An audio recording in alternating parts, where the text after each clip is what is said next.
Hello friends, என்னோட பழைய aluminium pressure குக்கரை ஸ்டெயின்லெஸ் ஸ்டீலாக அப்கிரேட் பண்ணலான்னு போயிருந்தேன். நிறைய மாடல்ஸ் பார்த்துட்டு அதுக்கப்புறம் இந்த பட்டர்ஃப்ளையோட க்யூட் மாடலை வந்து நாங்கள் செலக்ட் பண்ணி வாங்கிட்டு வந்துட்டோம். மாடலில் வந்து ஸ்டார்டிங் சைஸ் வந்து 3 லிட்டர்ஸ்லேருந்து ஸ்டார்ட் ஆகுது. 2300 ரேட் வரும். இதோட நெக்ஸ்ட் சைஸ் வந்து 5.5 லிட்டர்ஸ் வரும். இதை விட கொஞ்சம் தான் ப்ரைஸ் ஜாஸ்தின்றதுனால நான் அதையே வாங்கிட்டேன். ப்ரைஸ் என்னன்னு கெஸ் பண்ண முடிஞ்சால் கீழே கமெண்ட் பண்ணுங்கள்.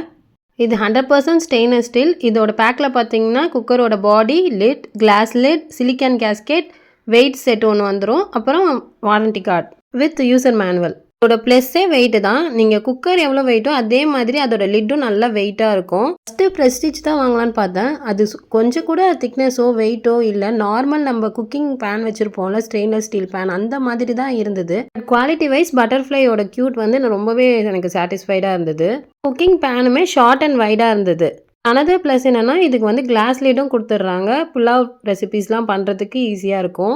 குக்கிங் மட்டும் இல்லாமல் தம்மில் போடுறது, சாம்பார் வைக்கிறது, இந்த மாதிரி யூஸ்ஃபுல்லாக இருக்கும். ஃபஸ்ட் டைம் நான் தயிர் சாதத்துக்கும் சக்கரை பொங்கலுக்கும் தான் நான் பச்சரிசி வேக போட்டேன். தண்ணியும் தாராளமாக வச்சேன். ரைஸ் நல்லாவே குக் ஆகி வந்திருந்தது. இந்த வீடியோ யூஸ்ஃபுல்லாக இருந்தால் உங்கள் ஃப்ரெண்ட்ஸ் அண்ட் ஃபேமிலிக்கு ஷேர் பண்ணிவிடுங்க, லைக் பண்ணிவிடுங்க. மறக்காமல் நம்ம சேனலை சப்ஸ்கிரைப் பண்ணிவிடுங்க. தேங்க்ஸ் ஃபார் வாட்சிங். பாய்.